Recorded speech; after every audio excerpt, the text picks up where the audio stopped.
Attention, please. Eastern Airlines Flight 19, now ready for departure. Welcome aboard the Walt Disney World Express monorail. Now, ladies and gentlemen, we're entering the vacation kingdom of the world. There's enough land here to hold all the ideas and plans we could possibly imagine.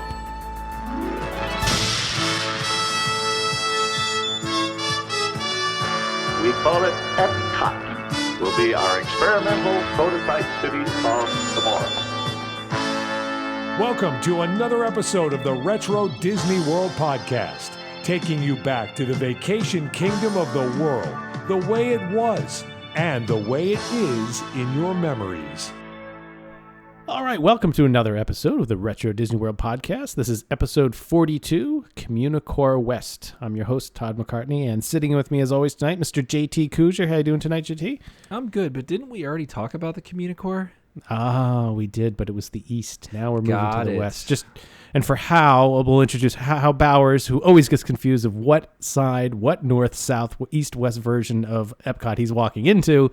How this would be the right side if you're walking into Epcot, or if you're looking at a map, it's the left side of Epcot. You got that? Thank you. I always think about Epcot walking through the front and just through the turnstiles, and there you go. So yeah. Whew. And your sandals to catch up with us. That's right. And as always, we have Mr. Brian P. Miles coming in from Philadelphia tonight. How you doing, Brian? Greetings and salutations from Philadelphia, where to the west is all of America and beyond, and to the east is New Jersey. And Todd. Right. Well, northeast, but northeast. Northeast. He was east when he lived in Jersey growing up, but there's really no reason to go to Jersey except to get to the beach. And pork roll, but you can get that in Philadelphia. I can get that here. Yeah, it doesn't matter. Sorry, Bob Rowan and Matt Fussfield and the rest of our New Jersey listeners. I'm just kidding, mostly. We love New Jersey. All of the exits. That's right. That's my favorite bumper sticker. It says New Jersey, and it's got a picture of the Garden State, and it says, "We hate you too." Well, many of you are probably wondering why we're talking about Communicore West tonight, and Hal has been working very hard on some MGM Studios animation episodes. We've got some also some episodes from MGM Studios about filming things there, and there was just so much to talk about, so many interviews to do that, Hal, we need to give you a little extra time to prepare. Thank you. You've got a lot to do. I appreciate it. We started down in this, and I just thought, this will be an easy one. And then the more people I started to talk to, the more I realized there's a couple of really deep episodes in these topics. So Hal also has that problem none of us can relate to, where it's it's the second week of August, so it's back to school in Florida. Yeah, that's right. That's true. That is true. So to Monday my kids start. So by the time you guys listen to this, my children will already be in school. So he's out there buying pencils and pencil cases and backpacks and protractors. Dad, what's a trapper keeper? I still have mine. Oh. So, Hal, we've given you a little space, so I know our listeners will be eagerly awaiting those 2 studio episodes, and they will be forthcoming. And trust me, the time will be worth it, because something has happened to where we were going to have some very nice guests on to talk about this. So that's right. So it could be a lot of fun. Yep. All right, so is it getting Bette on? Midler? Are we going to have Bette Midler? No, she won the lottery. She's out of here. She's done. Talk about the lottery, yeah.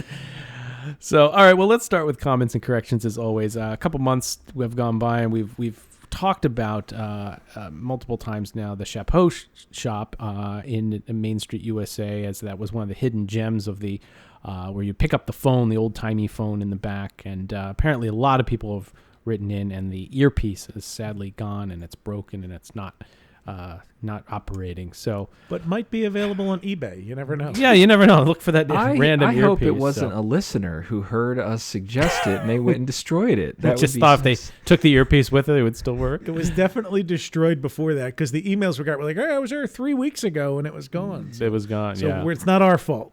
No, I've told a few people about this too, so hopefully they fix it so I don't look like a fool. You're on a show, yeah, okay. Yeah. We also received a number of people who sent in some third floor contemporary photos. We've talked about the mysterious third floor and how you ventured up to the third floor. I did. Found it. Did you hit your head on the low ceilings? It isn't quite that low, but it is definitely lower than, it's probably like a 7-foot ceiling or a 6'5" ceiling instead of, like 30 feet. Right, the expanse where you like walk onto the 4th floor. 6'5", I'm 6'4". Now I got to see this floor, like walking around up there. You like big men? I come here. I saw the notifications on my phone, and I'm like, oh, I got to look at this. And I was literally expecting a picture like Gene Wilder going into the chocolate room. No, it seems the room's getting smaller. Brian, you being the tallest of us and me being the shortest, maybe if you and I go there, it'll be like one of those mystery fun spots where if I go farther back and you come forward, I'll be taller than you, I mean, it just seemed like a standard hotel floor ceiling height to me, but it is much smaller than the Grand Canyon Concourse where there's 16 stories above you. Was everyone working on that floor like an Oompa Loompa? Yeah.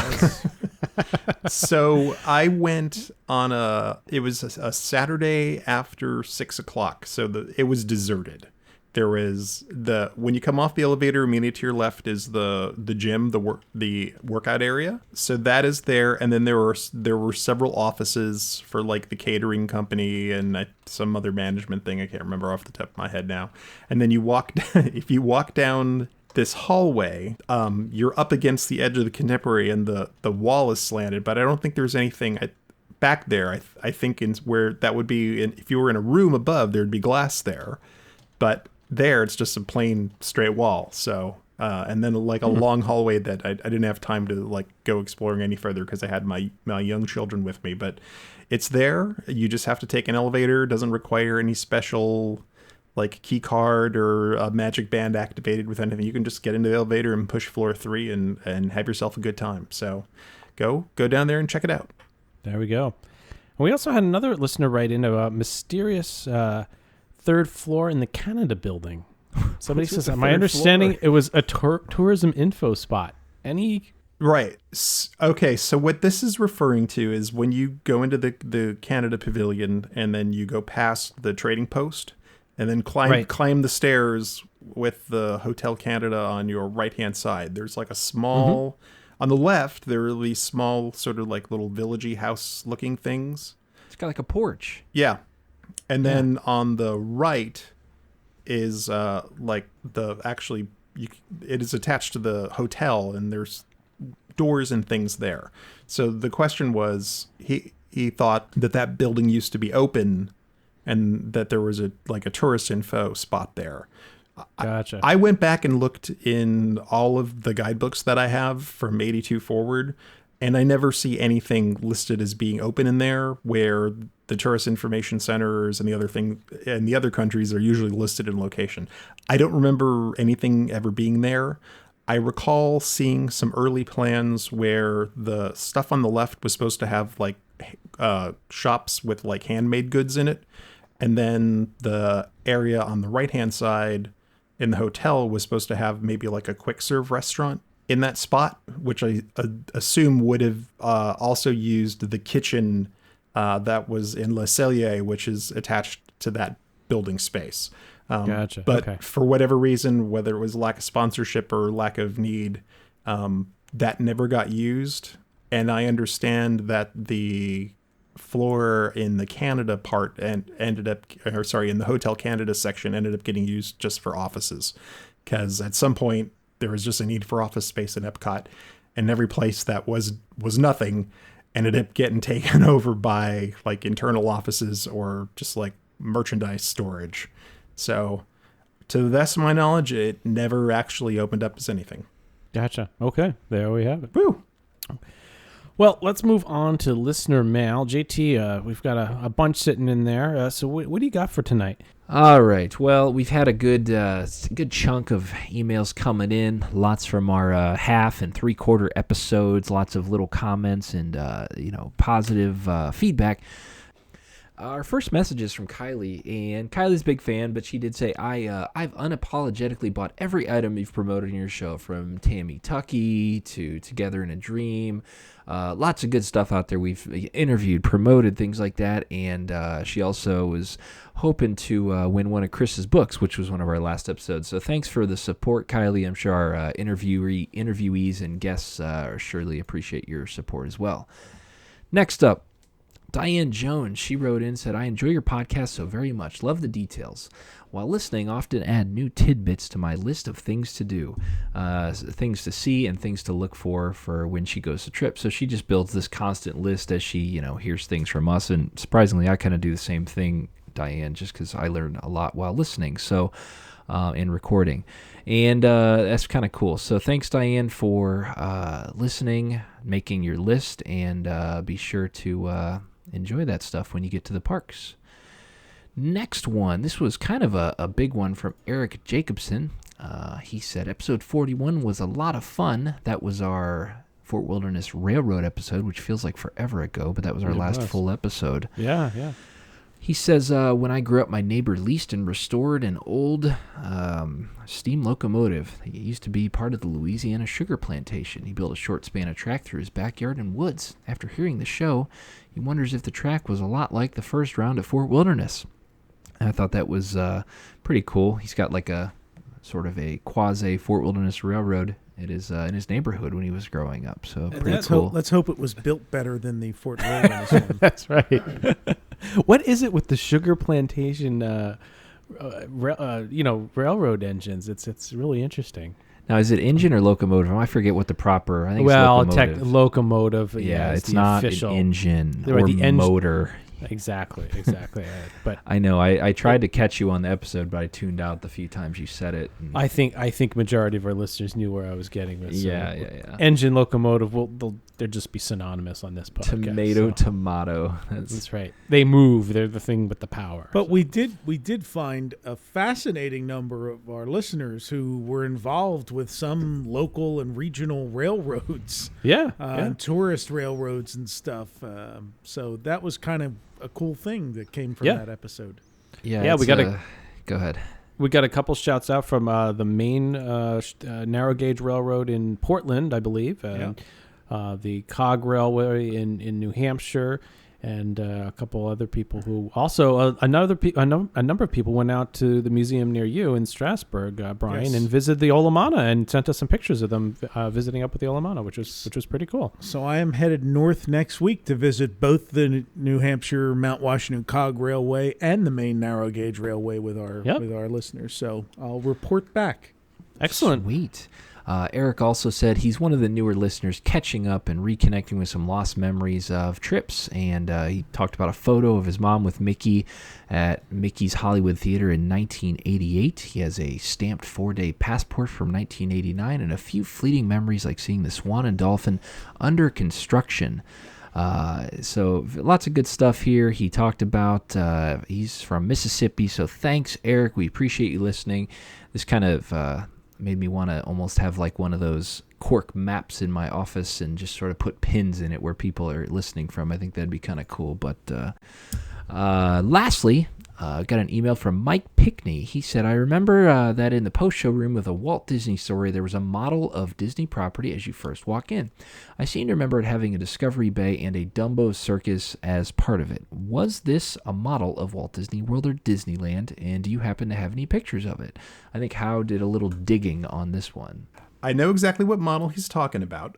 I personally don't remember it being in the post-show of the Walt Disney Story, but that doesn't mean it wasn't there. There was a lot of stuff in that room. I definitely remember the Thunder Mesa model and the Buddy Epson Dancing Man. But anyways, the answer is yes. It was for Disneyland. It was a model. I do remember it. There are actually quite a few photos of it out on the internet, primarily because of the fact that it had Discovery Bay in it, and it's got all kinds of crazy things like the boat ride where you see dinosaurs, where they probably thinking to take the dinosaurs from the 64 World's Fair and turn it into almost like a Jungle Cruise type thing. Plus the Dumbo Circus, the expansion idea, which eventually did come to Florida in a way with the Dumbo area that's in Fantasyland now. So It does come out from time to time still in exhibits at I think it was at one of the D23 conventions in the 1990s. It was in the Disney Gallery when that was above the Pirates of the Caribbean before that got turned into the Dream Suite. So I visited that Disney Gallery when I was there. It was either 2006 or 2011. I'm going to guess it was the 06 visit that it was open. I don't have a memory of it, but it doesn't mean it wasn't there. Yeah, it's a great model. There's a bunch of pictures of Tony Baxter with it because he was, of course, in the model shop and sort of in charge of that at that time. So yeah, go hunt that down. We can post some links out to some of the pictures. It's really well done. When did the Walt Disney Story close? What year roughly? Ooh, let me think. It got converted over for Epcot, and then it got converted again for Disney MGM, and then it got converted for the Disney Vacation Club for a little while. And I just have this memory of going. We'd walk by, imagine 6-year-old me. We'd see an old looking movie theater, and I remember saying, "What is that? Let's go check that out." And my mom would always say, "Oh, that's something we save for a rainy day." So I never saw it, because we never obviously went to the park on a rainy day. But right, I know I went in there in 1980. There's a picture of my brother and I standing at the little podium where they would kind of do the pre-show with all the characters behind them. Right. Remember that, Hal, with the mural? The mural, yeah. Yeah. So I know there's a picture of me, so I'm sure we went into it. I remember at least that portion. Yeah, I want to say it had to have been the late 2000s when it finally sat empty for a while, because at one point I remember I had to go in there to renew my annual passes. And a lot of the stuff was still up on the walls. They didn't let you into the theater. But it was still up on the walls, and then finally, it got demolished and reworked once they added the talking Mickey meet and greets in that area. So, and I remember reading somewhere they tried to extract that mural from the wall, and it crumbled when they tried to cut it out. So yeah. It was lost to time. I want to say, was that Bill Justice did that? I want to say. Yes. Yeah.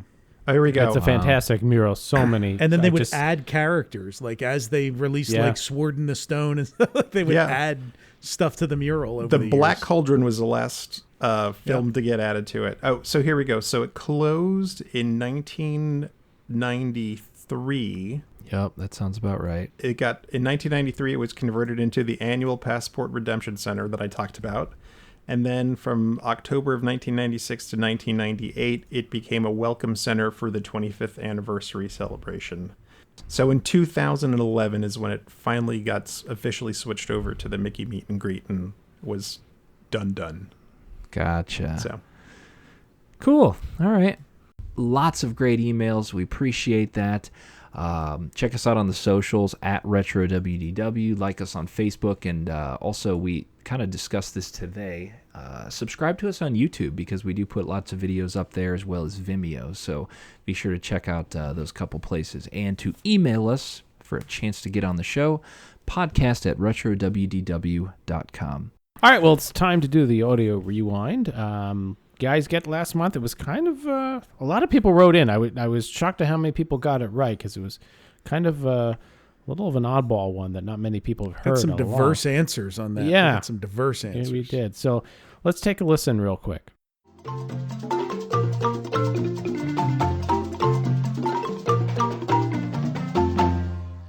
All right. So for those of you who guessed the Adventureland background music, you are correct, and we do have a winner, and that person is Rachel Dunlop. So congratulations, Rachel. You'll be receiving the Epcot Explorers Encyclopedia that's in this month's prize. So I have a question. Sure.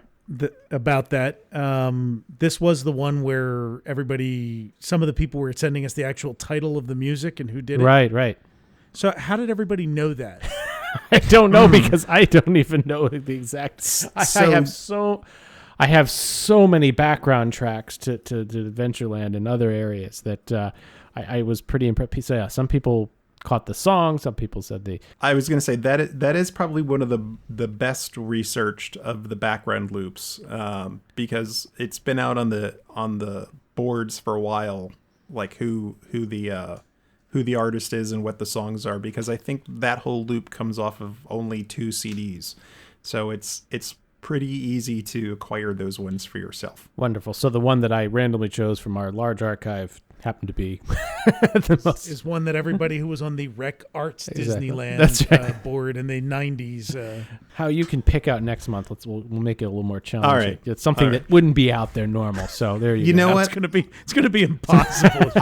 That's the hinge that you heard when they opened the door in that movie, The Lottery, with Bette Midler. Personally, I like it when people know the answer, because I want more people to enter and win good stuff. stuff. Right. So. Now, this is being episode 42.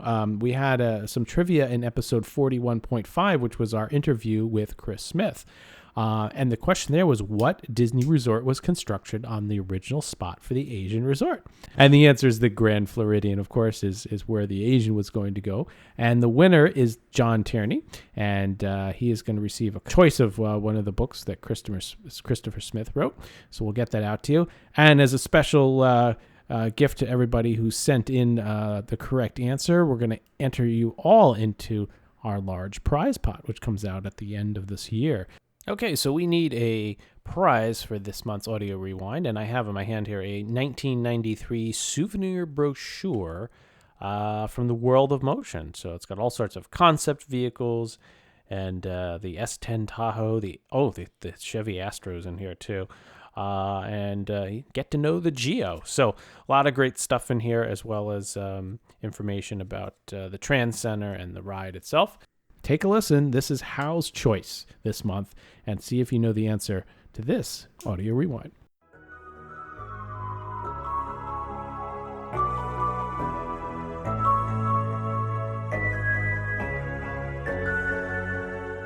If you think you know the answer to this month's Audio Rewind, send your guesses to podcast@retrowdw.com. All entries must be received by September 17th, 2018. We will pick a random winner from all correct entries, and all entries, whether they're correct or not, will be entered into the end of the year prize pot drawing. And JT, you got the list going. What do we got in this second half of 2018 prize pot? One item. We just started. That's right. We had the big giveaway. For the month of July, we have the travel sewing kit that was placed in your resort hotel room with the Mickey logo on it, Mickey design. Correct. And we're looking for our next item for technically August here. That's right. I have the official album of Disneyland and Walt Disney World on vinyl. Whoa. Still sealed. Wow. Yeah.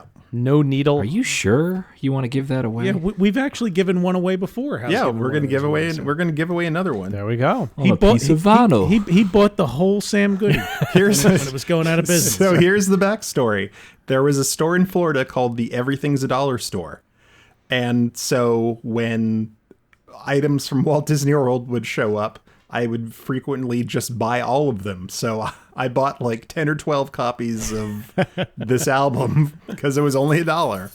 So, and I still have 5 or 6 of them, which I periodically will sell on eBay or attempt to sell on eBay. So I'm always happy to give one away. Very cool. So a piece of vinyl added to the prize pot there. Absolutely. A great gift. And you need a record player to play that? Yes. All the hipsters with their record players. It's a no. He includes a card with a digital download on it. There we go. Gotcha. Digital copy. It's a 33 1/3 long playing album. LP. When Tinkerbell makes her magic bells, you turn the page. This long playing record from Walt Disney Records. All right. Well, again, if you know the answer to this month's Audio Rewind, send your guesses to podcast@retrowdw.com. All right, guys. Well, it's time to get into this month's main topic. As we talked about, it's Communicore West. Now, back in episode 38, we talked about Communicore East, which featured the Energy Exchange and Epcot Computer Central, our little robot friend Smart One. And now it's time to take a little walk to the west side, but we're also going to include some other things in there that we really haven't talked about that were sometimes located in Communicore East and West, as well as Earth Station, which was underneath Spaceship Earth when you first came out of the exit back in the early years. So for those of you who haven't listened to episode 38. I recommend you go listen to that because in tonight's episode, we're not going to go through the details of the utilidors and the crescent shape and how the buildings could expand out if needed over in years that followed and the design behind that. So highly recommend that you listen to episode 38 first to kind of give you a background of some of that. And you'll become very familiar with those robots. And we're going to talk about touchscreens tonight. So if you don't get enough touchscreens in this, go back to episode 38. We're going to talk more about the miracle of touchscreens today. So before we get into Communicore West, guys, I want to talk a little bit about Earth Station, which is the exit area of Spaceship Earth. And the reason is I don't know if you guys knew this, but in the original designs of the support legs for Spaceship Earth was designed to have one of the support legs go into Communicore West. So the exit would be there. So you'd be exiting right into Communicore West rather than to the south of where we all know the exit to Spaceship Earth is now. And that kind of makes sense because, as we're going to talk about, in Communicore West was all the information area for Futurecom, which was Bell Labs and then eventually AT&T's area, much like Universe of Energy had their energy exchange in Communicore East. So that never happened. As we know, we got the exit to the south, and that was called Earth Station. And now it's the area formerly known as Siemens Exit. And what was it prior to that? How you've got the whole list of all the different things. So after Earth Station, when it was still sponsored by AT&T, it became the new global neighborhood. And then when Siemens took over, it was redone at least twice. Wow. Okay. So yeah, that space has gotten redone a couple of times. Now, as we know now with the Siemens space, there's interactive games and different things in there. So the original Earth Station was a little more of an empty space, but they wanted it to be guest relations really, or town hall, if you will, for Epcot Center. So there are 7 large projector screens mounted on the walls, and they would kind of play these little 15-second loops of coming attractions or things to get you excited about each of the pavilions or different things going on, and they might such and such a location. So it was kind of to get you pumped up to do stuff, because a lot of people did come through Spaceship Earth, immediately got on it, so you're dumped in this information overload area. Right, that's the whole deal. You would come out into this thing, and those giant screens would be above your head, and it gave you a flavor for what you might see. But I do remember the animations that ran up there, and basically they would do one for each of the pavilions and then one for each of the countries. So you could stand there and get a little bit of a taste for, what was going to be, what the rest of your day might be like. Exactly. And the funny and interesting thing about those animations is it was traditionally animated, but they wanted it to have the look of computer animation. Yes. So they actually put these sort of like matrix screens in front of it that would blew out the image to make it look like it was pixelated. So while it wasn't computer animation, it attempted to have the look of computer animation, which was really funny. Yeah, there were 1.5-inch reflective squares that were placed all over, kind of like a mini radar screen that didn't turn, if you will, right? There you go. That's a good way to put it. Even in some of the artwork, the concept artwork, they even show all of those little squares. So somebody sat there and drew all these little pixelated squares in, which is pretty neat. So Earth Station, again, really had that main point to get you excited. But the other big thing, we've talked about this many times, and we never really went into a lot of great detail, is the World Key information. Now, everybody thinks World Key and talks about the kiosks that are kind of still there. We'll talk about those in a second. But the other part of World Key was your very first introduction to a touchscreen as you came into Epcot. And half of it, yes, is the communication that we think about with seeing the person on the other side. But the other half was a real touchscreen way to navigate information about Epcot. If you wanted restaurant information, you would hit the Start Here button and hit the icon on the screen for restaurants. Or if you wanted attraction times or show times or something like that, you could press and navigate through there.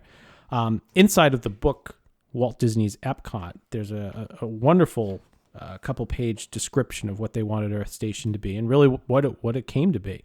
And it talks about how, don't worry, these computers, you might have these in your home someday. Since it's, again, we're going back to touchscreen being brand new. And they do actually explain right here that Your forefinger will turn on the touch-sensitive terminals, whose screens operate by means of an invisible grid of photodiodes and photodetectors. And each terminal has stored a great deal of information that, when released, will smooth your path throughout the park. And once you can tear yourself away from this remarkable new plaything. So, really talking it up as something novel, which it really, really was. Now, what's really interesting about this is that, you're giving information, and, as we said, reservations was really the big thing. And they talk about it as actually being also a way to get help. If you needed help and you couldn't navigate, they would then do the two-way communication with the camera. But this is kind of funny. So let's just talk about reservations, right? We always talk about, so if you hit the help button or you went to reservations, your camera would turn on and you'd be connected to some individual sitting somewhere on property. Do we know where they were, Hal? Do we know where they were? Yes, they were actually. We were talking to tweeting with Jamie Moss, who's on Twitter.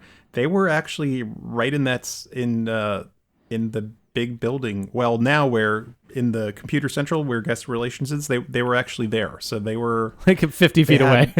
Yeah, they had little offices in back by Computer Central. Right. So they were a little bit of a distance away, but not super far. Well, if you're using the one, any truth to they were on the third floor of the Contemporary? No, they couldn't fit. That's true. Okay.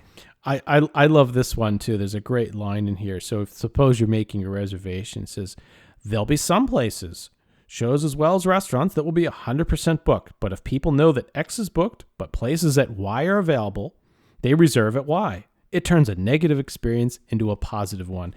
And we know what happens today if Bobby can't get to be our guest restaurant on the actual day that they're visiting, it's not going to turn into a positive one. So this is a time when you could walk up at any time into Epcot and get a reservation for that. I mean, reserving ahead of time wasn't even something you really did. Yeah, I mean, you could certainly get him same day. You couldn't necessarily pick you couldn't guarantee like a 6 o'clock reservation, a 7 o'clock reservation, but right. You could definitely get in. So guys, I dug up, actually, I have an actual clip that somebody sent of them interacting with WorldKey, making reservations. So let's take a listen to how that actually went back in the early 80s. Hi, how can I help you, sir? Yes, I want a reservation for a Chinese restaurant. Is it possible? Tonight? Yeah. For China, did you say? Yeah. Okay, hold on just a second.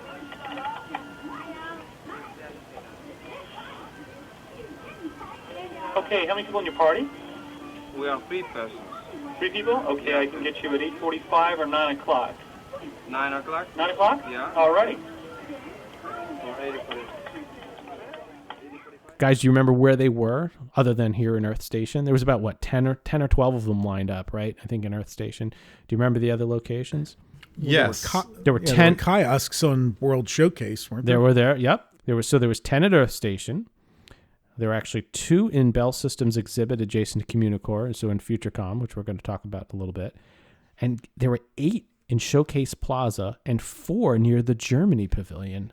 It's where the glass blowers. Oh, outside, the crystal guy. It's that actual crystal kiosk is the original kiosk. Oh, cool.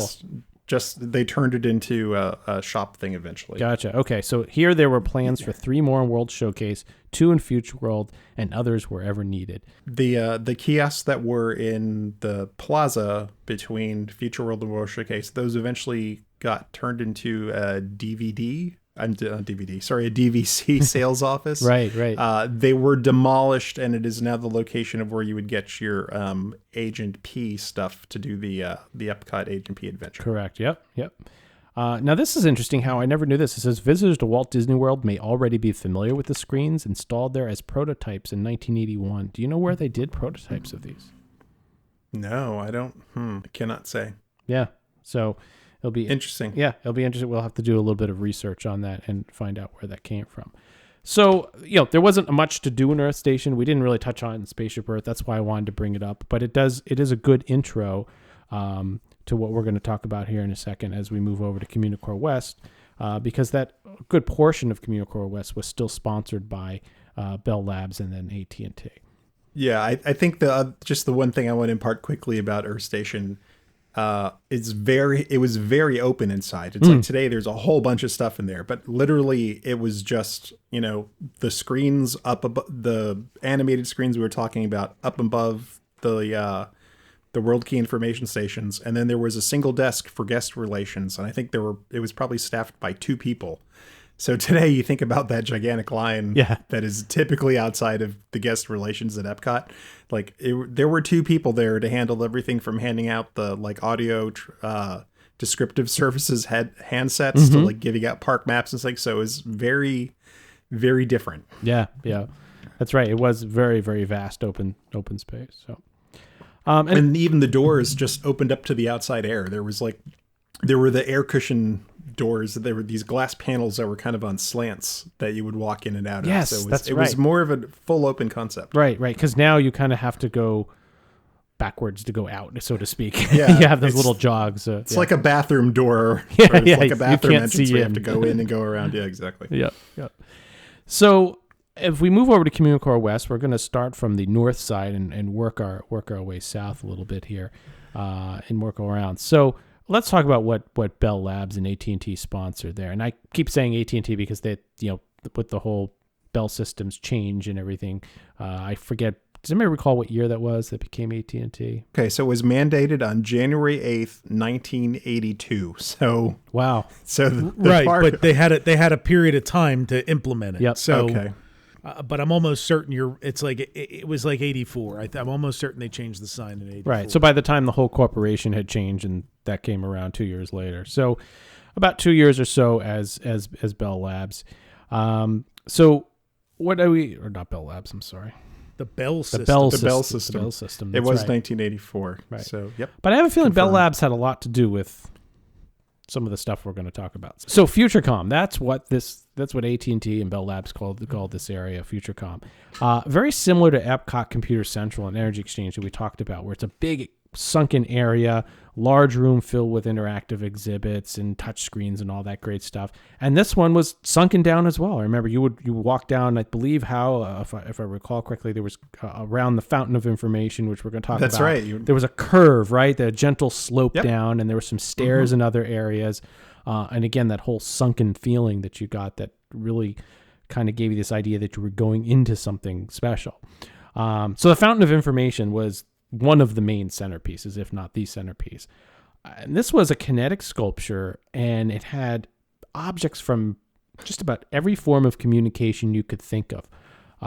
And you immediately think of communication, you think of records and tapes and video cassettes and laser discs. No, but we had road signs, newspapers, stock tickers, traffic lights, neon. I mean, any way that you could communicate with people was put into this kinetic sculpture that when you stood back and looked at it, appeared as if it was a fountain of information flowing from the top down in this tiered, almost like the Busby Berkeley girls, right? Right, coming down in an Art Deco fashion. And it was quite an interesting piece. I mean, it was something that people took pictures of and video of. So there's a couple funny stories about this too. And also why a fountain? Well, the idea was it's supposed to represent a flow of information and entertainment that you could then get in 1982. What's neat is there was laser discs on there. I mean, when those really didn't become mainstream in 82. CDs came much later. Obviously, DVDs were many, many years later. So there was some neat stuff on there that was just at its infancy. Maybe they were video discs. Maybe they weren't laser discs. That's right. They could have been video discs. Which was a whole other format. That's right. Very similar. Yeah. So the most popular of movie formats, that's right. Too. Mm-hmm. We did speak at one point to an individual who worked the night shift on maintenance at Epcot, and he told us a great story about how when they designed the Fountain of Information, they never designed a way to get up and do maintenance on it. So if a neon went out or one of the records fell off or newspapers needed to be replaced or something, they had to jury rig a bunch of ladders and kind of lean it up on itself and not destroy any other part of the fountain. Because if you can imagine trying to go up this pyramid that has no outer structure to support anything, and said it was quite a challenge, that it was really wasn't built with any type of maintenance in mind. So I hope they could stop the spinning. I picture it being always spinning, and it comes by, and they have to like hit it with a glue. Then, so it was an interesting piece. You didn't spend a lot of time looking at it, but it was still cool. Yeah, I think it's one of those things. The vision of it and the concept art turned out much better than the reality of it. Yeah, yeah. You can make things glow better in artwork than you can in real life. There's just a lot of color. The version of it in the artwork I've seen, it's like it's a very controlled color palette and looks very nice. But in the end, it's like this just ended up being a whole bunch of different colors. And I think they actually had, because they had real covers of newspapers on there, or not real covers of magazines and of like the video discs or laser discs. It was just a kind of a mishmash of color and stuff. It was kind of like a pile of moving junk in a way. Yeah, kind of. I mean, it looked like today, once it got a few years old, it literally looked like someone could have gone to a thrift store and picked up stuff and like wired something together. That's right. So as we walk around FutureCom, we also have a giant wall-size electronic map of the United States that illustrated the country's network of phone lines, and also demonstrated a little bit about teleconferencing, which was definitely a new concept back then. And I think this Bell System network map, we also get this very confused with the network map that people saw inside of Spaceship Earth. The two are very similar, and if you see one picture, you're like, oh, I remember that, but no, that was in Spaceship Earth, and they're very similar, except there are no audio animatronics sitting in front of this one, quote unquote, controlling the network. Yeah, right? There was a little game there though. That's right. Yeah, seem to recall there. Remember the game? Yeah, I remember it was not easy. Yeah. I think you had to patch calls. That's correct. Like long distance calls from like one place to another. You had to manage AT&T's telephone network. So that was one of the interactive touchscreen games. There was one of the most popular one there was Fraser. Do you guys just remember Fraser? Fraser was one of those things where you could type in stuff and it had a voice chip that would turn whatever you typed into audible speech, which was a big deal then. Yeah. There were only, and of course the fun thing was to try to type something dirty on there, but there were a lot of the bad words were blacklisted, so that way you couldn't type them in. Exactly. So then the trick was to try to think of like other ways to spell them, so that way it would still say it phonetically. So I'm going to read a little passage from Birnbaum because he always has some things here. It says, "Don't miss the Fraser. It actually speaks in a curious monotone. The words it guests peck out on a typewriter keyboard and does so with remarkable accuracy, so long as the words follow standard rules of pronunciation." And I have some video, so we're going to listen to the audio of this, of Fraser trying to say, "I am Jose." Listen to this. This is how you spell Jose. Okay. I am Jules. Good at pronouncing your name again. So yeah, it certainly didn't. It didn't know all those interesting pronunciations in certain words. And there was another game there too called Chip Cruiser. Do you remember that one, Hal? Was that the one where you had to try to keep like dust and stuff from hitting a microchip with lasers? That's correct. You had lasers to blast computer control room contaminants before they affected the service. So this was a very poor and not as fun version of Missile Command from what I recall. But those ones, there was actually for a while, and they did get rid of it at some point, there was like a physical maze that you could walk through. And you were supposed to be tracing like the path of an electron over a computer chip. Mm-hmm. And I think this particular game was located in that area. Oh, okay. I don't remember that one. There was also another one too that was you would do a touch screen and find out what's happening in your state currently. So it was like kind of like a mini news service of communication coming through, which was neat. So Todd, you mentioned face to face, and for people that don't remember this, what there was on this large construct next to the network map. There was a station with a television set and a camera pointed towards you. And on the TV, you would see a live cast member that appeared to be in France or in a couple of other areas. But in reality, they were up on the second floor of the display, like next to the network thing in front of a green screen. And they would talk to you. And it was supposed to be a demonstration of teleconferencing. The guest would have a choice of teleconferencing in different places like Canada, England, France, Germany, Italy, Switzerland, Sweden, or in the United States, New York, Washington, Miami, Pittsburgh, Chicago, San Francisco, or Los Angeles. And then it was kind of like the magic screen in not the magic screen, but like Pee Wee Herman's telephone. Right. Where they would change out the background depending on where you were. And I don't know if you were supposed to talk with a French accent if you were in France or what the deal was, but... And we actually have the script here. Oh, awesome! Should we Should we role play? You want to send? I can be the. I'll be the tourist if you like to send. Oh, perfect! Yeah, perfect. Yeah, send that across. Let's do that. I love my part here. This is great. So, all right. Well, let's go ahead. Let's see how this would have worked back in 1986. All right. Hello and welcome to Face to Face. This is a demonstration of video teleconferencing. Do you know what that is? Yes, I do. Good. Well, then you know that with video teleconferencing, you can move ideas from place to place. It provides a way to allow people to communicate as though they were in the same room together. For instance, do you know where I am right now? No, I don't. Actually, I'm right above you on the balcony, but I could be in another city or even in another country. Pick one of the cities marked on the map in front of you, and I'll change the background to put myself there.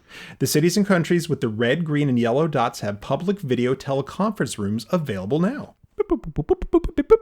So let's see. So where did you choose, Todd? Italy. Italy. All right. You can see how easy it is for us to meet face to face, even though I'm in Italy.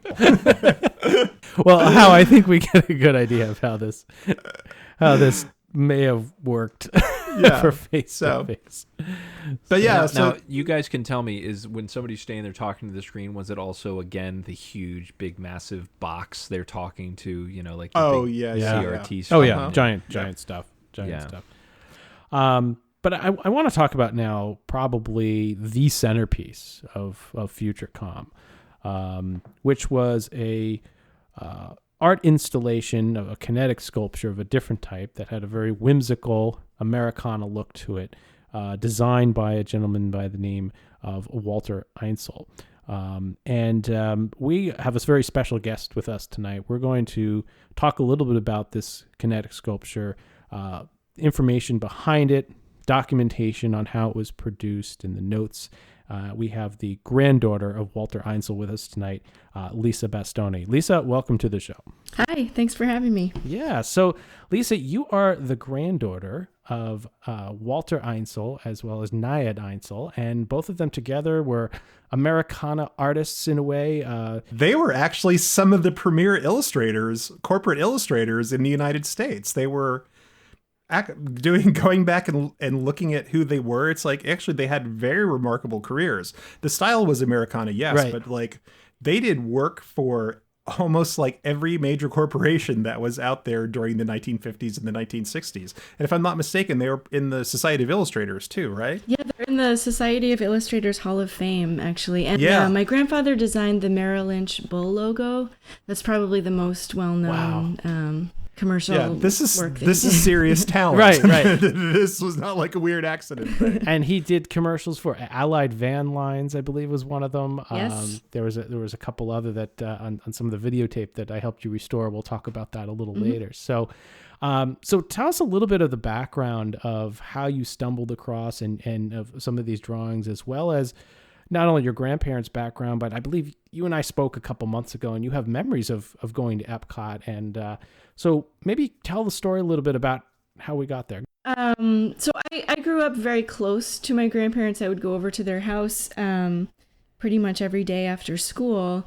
And they had a studio in the house for illustration. And then my grandfather had a studio barn with cathedral height ceilings where he would do his 3D work. And there was a dollhouse out there that was actually sent back to him after the Allied Van commercial. When they were done with it, they sent it back. So I would go over there and play in this dollhouse, and he would one year I remember he was especially busy and especially excited about the project that he was working on, which was this large scale installation for Epcot Center. And I don't know how in depth you would like to get into the process, but we love the weeds. Okay. You want to go into the roots of the weeds? We'll go into the roots. Sure. So I mean, I do remember, I remember him working on it. He built scale models that were developed after a lot of planning and talking with the Epcot people. I was very young at the time. I don't remember clearly the specifics of the assignment, obviously, but I think it was like a 40-foot display. And the idea was to show all of the innovations through technology, but with a very warm human feel to it. So my grandparents' style was kind of perfect for that. My grandfather made kinetic sculptures out of wood and found objects, and he would develop these really interesting ways of like engineering movement. He wasn't a professional. He never studied engineering. It was all very intuitive through a lot of trial and error. So he would make the small version, the scale model, and then I think Epcot probably hired a whole team to make the actual installation based on his design. Do you recall, did he have a relationship with AT&T doing work prior to getting that assignment? I'm trying to, where my curiosity is like, how did he end up with that job? I feel like he must have. I'm not sure how else they would have been aware of him. They may have done other work prior. And they were kind of, I don't know if they worked with an agency. Sometimes they were represented by agencies, and sometimes they were finding their own work on their own. I'm not really sure how AT&T found them. I know there was another series of posters that my grandmother mostly worked on that I think was tied into the exhibit. Okay. But I found all of these sketches and photos when I was clearing out my grandfather's barn a couple of summers ago after my grandmother passed away. They left a huge archive of materials. So I'm just so happy that there are people in the world who care about this stuff, because I found like this trove of Epcot Center related things, and I thought I'm going to hang on to this stuff and hope that it'll find its way to people who care about it. So I know I'm glad you found it. You sent us a number of the different drawings, some of the clock heads with the push buttons on the chest, which a lot of people recognize. There's a fantastic drawing of the office on a chip, as we so that has voicemail and all these things of the future, as well as his notes and some of the kinetic stuff of the people walking and how things would interact, which are just amazing. I know you said you've got many different papers, and we can't wait to see those and share them with everybody. Do you know how much leeway he was given on the actual design? Did they say, hey, this is kind of the idea, we need a voicemail thing here, and we need a representation of a chip here, or did he just get a concept and then go from there with it? I think there were specific things that they gave him, like voicemail is a great example. The ability to order things on a computer, to transfer medical records. I think they gave him that kind of guidance, like these are things that you'll be able to do in the future. Right. Can you believe like remember life before Amazon? Like it just seemed, I remember him telling me about it when he was working on it. It just seemed like, no, that's not gonna happen. That's crazy. And how many of these sculptures do you think he created for the miniatures? Do you think he created over time? Specifically for this, for this installation?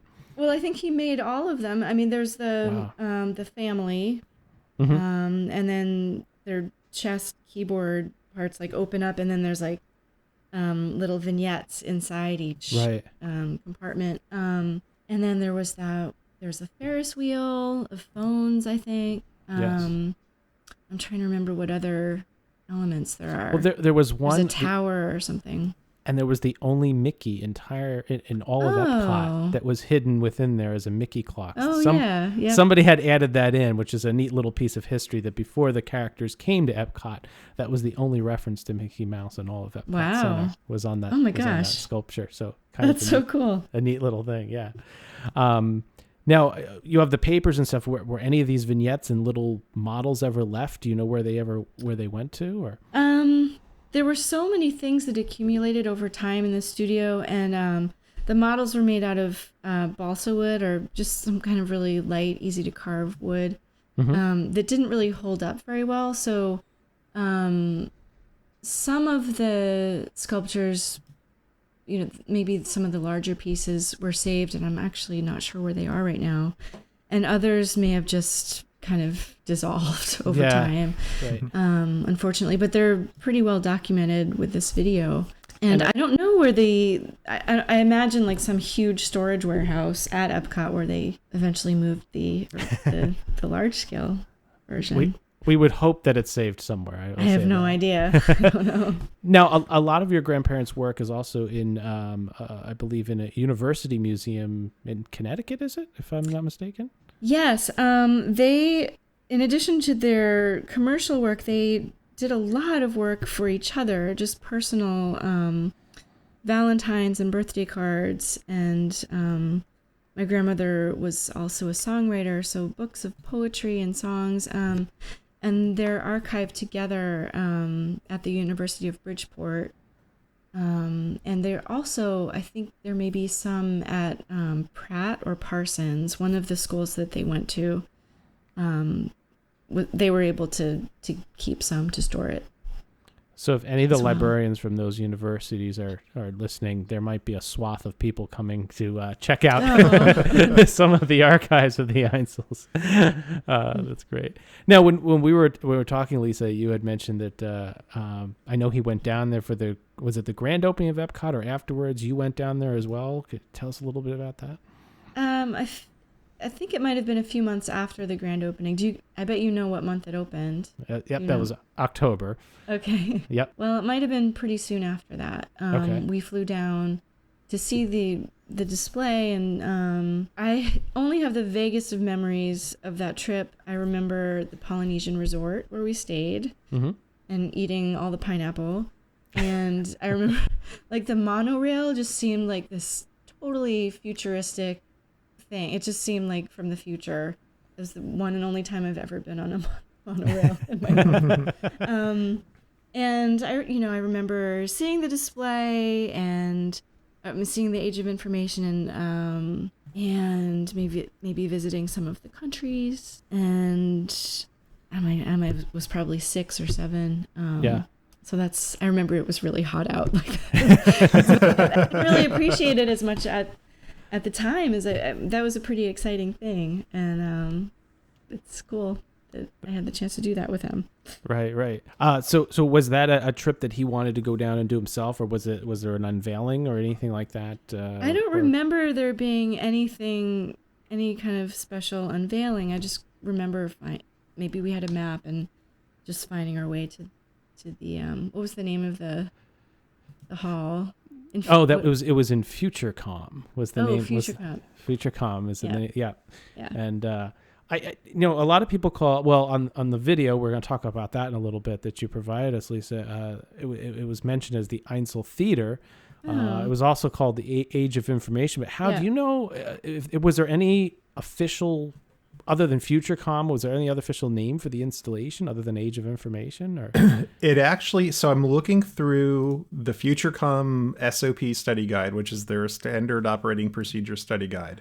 And it actually says on the map, Einsel Theater. There we go. So it was officially called the Einsel Theater. And I think that's why it was titled like that on the video as well. Right. So, I mean, what's really fascinating is there are very few cases in all of Disney park history where the artists are actually directly credited for the work that they did. There's only like 2 instances in the Magic Kingdom. One is, in Disney, it's like it was Mary Blair's tile work in the Contemporary, and then the mosaic tile work in Fantasyland in the castle, and then this theater in Epcot. So your parents are basically in this elite group of people who got full credit for the work that they did. Their grandparents, This is like Antiques Roadshow, but like really particular. That's great. I appreciate you're doing this research. I didn't know all this about it. We can we'll get you a copy of the manual too, so you can read maybe how they started and stopped it and all the button presses they need to do. So, along with this installation, there was a song. Now, Lisa, you're a singer-songwriter, so I know you've got one album out. You're working on a second one, so feel free to plug your album here at the end before so people can go take a listen. Sure. But the song that went along with it, nobody seems to know exactly who wrote it. In fact, we've been trying to do doing some research on it to find out. The song went hand in hand with your grandfather's design and all the sculptures and movements. It was called The Age of Information, and it's kind of become, it's been lost to time. And going to the video that we mentioned, Lisa, how we found out about Lisa is that she had posted a copy of The Age of Information Einzel Theater video on YouTube, and it was cropped, and I looked at it and I said, I got to find out who this is, because it's the only copy we've ever seen of the theater. It's the only full-length version of the song that anybody has ever seen. So Lisa was kind enough to share us the VHS tape. We got it together, we restored it, we adjusted the luma and chroma and the color and the audio. She's already got a copy of it. She's seen the results. I think it came out great, but yeah, it looks great. This is a very, very rare piece that you've got that we can share. But I want to know what your thoughts, being a singer-songwriter, on the song, because to me it's one of the most catchiest tunes that I can't get it out of my head once I hear it. I know, it really sticks in my head. Well, I'm fascinated by this mystery. It's boggles the mind that there would be no record of the songwriter on this song. Just how well documented everything is. Yeah, what's strange is I looked through ASCAP, BMI, CCAM, all the songwriter databases, plus just the General Copyright Office, and I can't find any record of it based on the title anywhere, which is really weird. Did you check Harry Fox? No, I should check there too. I can That's a check good point. there now, usually there were some albums put out of songs from Disney or songs from Epcot, and I'm surprised that this song wasn't included, because it is really catchy. Yeah. That's crazy that it's a mystery now. I feel like I have to find out who wrote it. Somebody's got to know. Yeah, right? Somebody somewhere. We might have to go to AT&T and Ma Bell and try to chase it down. So. But what I want to do here is I want to give everybody a link to the video. We'll take a look at it as we're talking about it here. There are cash registers in the future. I can tell you right there. looking at the opening scene. That's right. I was able to look up and see that there were 55 figures in the show. Wow. All doing something different. That's cool. So this kinetic sculpture was timed to the music that we're talking about, The Age of Information, and like I said, we have the entire video, so we're going to talk a little bit about it here. But I think what is really, really interesting about this, how you and I referenced, and we've talked about it many times in this podcast, the RCA Home of the Future at the exit of Space Mountain. When was that? That was 77 through 82, somewhere in there? Oh, no, that was 75 until, I think, 86. 86, okay.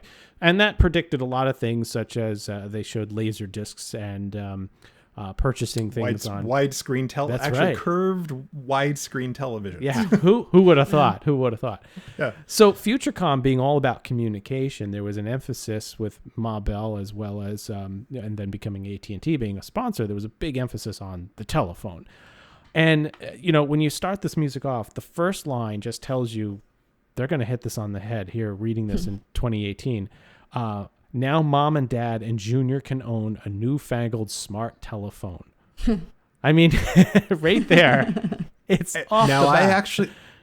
I actually went and looked up the idea of like smartphone, because I wanted to see if someone had jotted down like what I actually started to try to do some research to try to figure out, was there a book or something that spawned these lyrics? Like there must have been a research paper written of like, okay, here's all the things that we think it's going to be.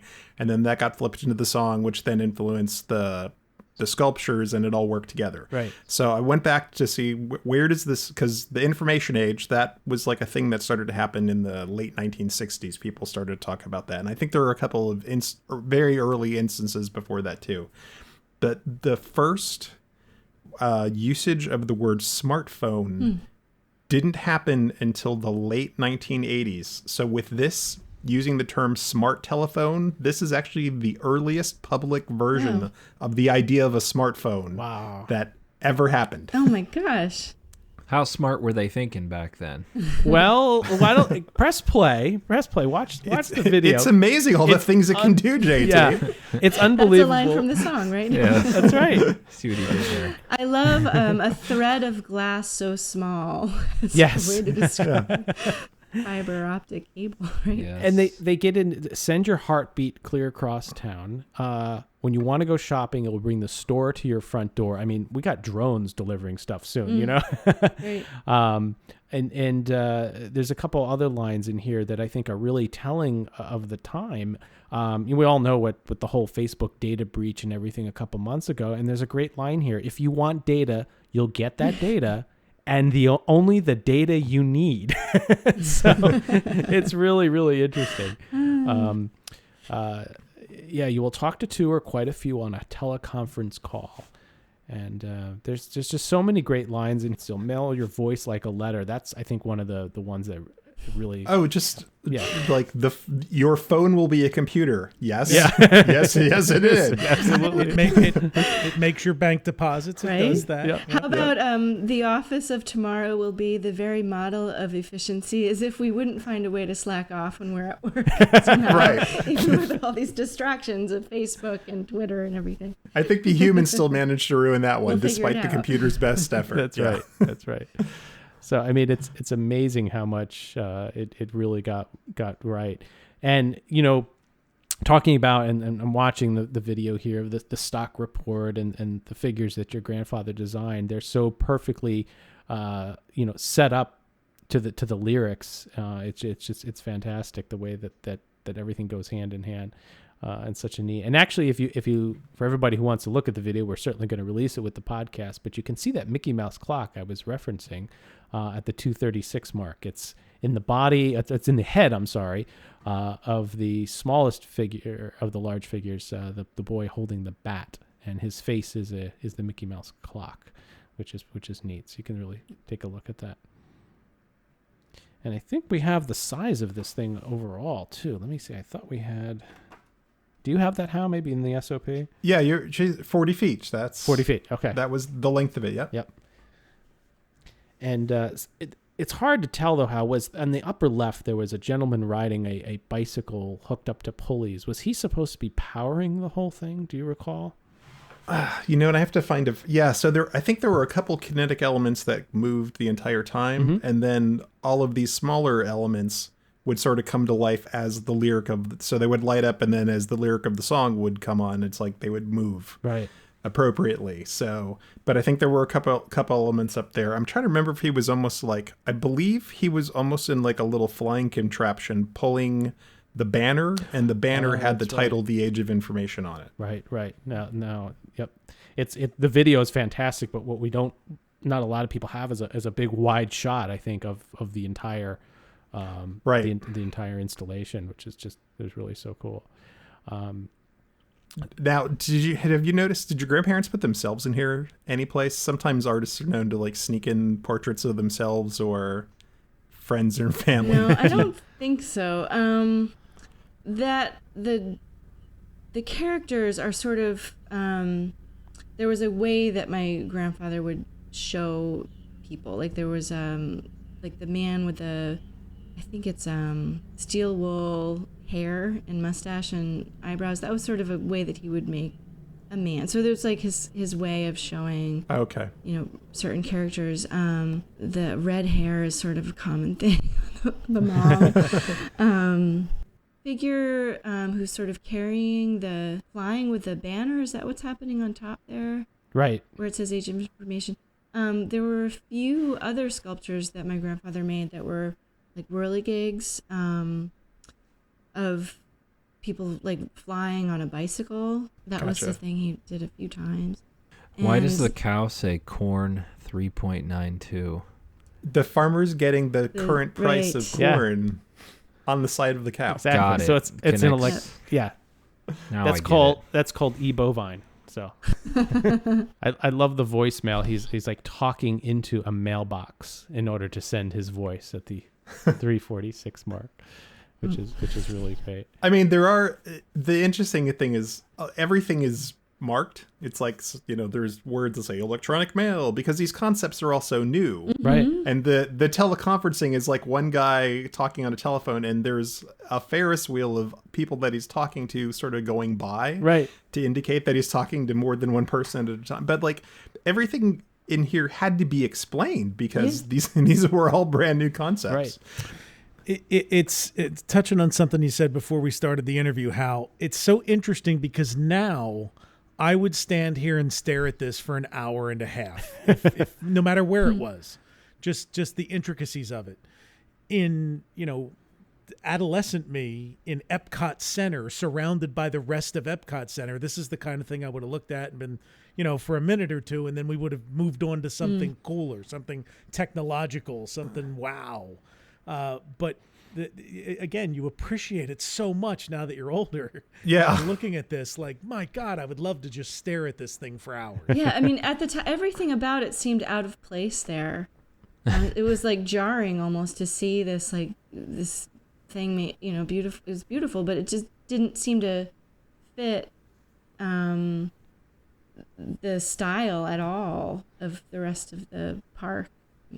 And in a way, I mean, it's cool, I think, that it's so different, but now what's the present coming out of the TV? Is that like early QVC idea? Like buy something from your television and you got it. That's we'll just that's the delivery. Got it. Voicemail. I love the phones on the little Ferris wheel going into voicemail. I mean, you're rightly saying. I mean, that right behind this was computer terminals, which touch screens, right? Wow. Yeah. But I think what's really neat about this, and I think having your grandfather design it, this technology wasn't there yet. Touchscreen was new, as we've always talked about. If you couldn't convey it in a very simple Americana form, if you will, in this kind of folk artsy look, it at least people could look at it and understand it, as Hal was pointing out. The technology wasn't there to even present it in any other way. There wasn't big projectors and 3D things and all the things we're used to now. So I think you had to go with kind of the static display. But yes, it is a very, what I would call, soft look to it compared to the rest of Communicore and Epcot, which was a very more chiseled, hard look. And it's funny, I watched this and the characters remind me a lot of the characters in the England Pavilion with the little knights of the round table around the what is it, the little dining hall that they have in the shop in England. Do you know if your grandfather did those at all, perhaps? I don't think so, no. Okay. It looks very similar in the installation. But I think I somewhere I used to know who did that. Now I can't remember off the top of my head. All right, we'll have to do some research on that. Yeah. But as you guys point out, it's like this technology could be very scary. And what this style does is it makes it very approachable, very human. And that's really, I think, the key to why they chose this, to do it this way. Because otherwise this would be frightening and overwhelming and giving it like a very, very human, very tactile, and also very funny approach for displaying it. I think that just makes it a lot more, it was easier for people to accept these concepts then because it was presented in that way. Well, how there's a great line in Walt Disney's Epcot book in the Earth Station section. It says, it sounds forbidding, but even if you don't understand the first thing about computers, through curiosity, fascination, or maybe even out of desperation, you're going to walk up to one of those infernal machines, you're going to touch it in the appropriate place, and you're going to find out exactly what you wanted to know. So, that sums it up really well, that these things weren't in the home. And, it even goes on at one point to say, you might even have a computer in your home someday. so there was a lot. Yeah, I mean, we have to, it's hard to think about a time when, personal computers were brand new and this is all still very weird and strange to a lot of folks. Yeah, it's a totally different time. And I will say, Lisa, from a personal sense, my sister loved the song and loved the installation so much. We have videos of her just dancing in front of it for 10, 15 minutes. She would just stand there and swing and dance. And we've Wow. got some great footage of that. So I'll have to send you the link so you can. I'd love to see that. Yeah, see her hanging out there. But so what we'd love to do, Lisa, we have some people we want to get you in touch with, and maybe, get this song out there again with some of your skills. And who knows, maybe the four of us can lend some male voices. What do you think, guys? Add in the, come on, Brian, let's hear your best baritone of some of these lines, huh? Not tonight. Not tonight? All right. But we want to see what we can do, and any of the additional papers that you got, we'd love to share them, scan them in with your permission. And Brian, you've got the big large scale scanner, so we can do some. I do. We could do some great large formats. I just want to say before she goes, I mean, watching this video again, I want everybody to watch it. What your grandfather did it's beautiful, and it's moving in a way now to look at it and note the intricacies that there's a guy that created all of those little things that we're looking at and all those little interactions. And we so seldom get to talk to the people who brought that stuff to life. Yep. So it's a real treat for us. Well, there was nothing that gave my grandparents greater joy than seeing other people enjoy their work. So it's really a pleasure to have been able to talk to you guys, and to I'm just so happy that this video found its way to you, and that people will continue to enjoy it. Now, before you go, you're a member of the family who's still making art. So if people want to find your music, That's where right. do we find it? My website is lisabastoni.com, and I'm in the process of getting ready to start an Instagram account for my grandparents' artwork. Oh, cool. So I think that's going to be probably early next year, but I'll have information about that on my website in the coming months. We'll follow along. Absolutely. Yeah. Well, absolutely.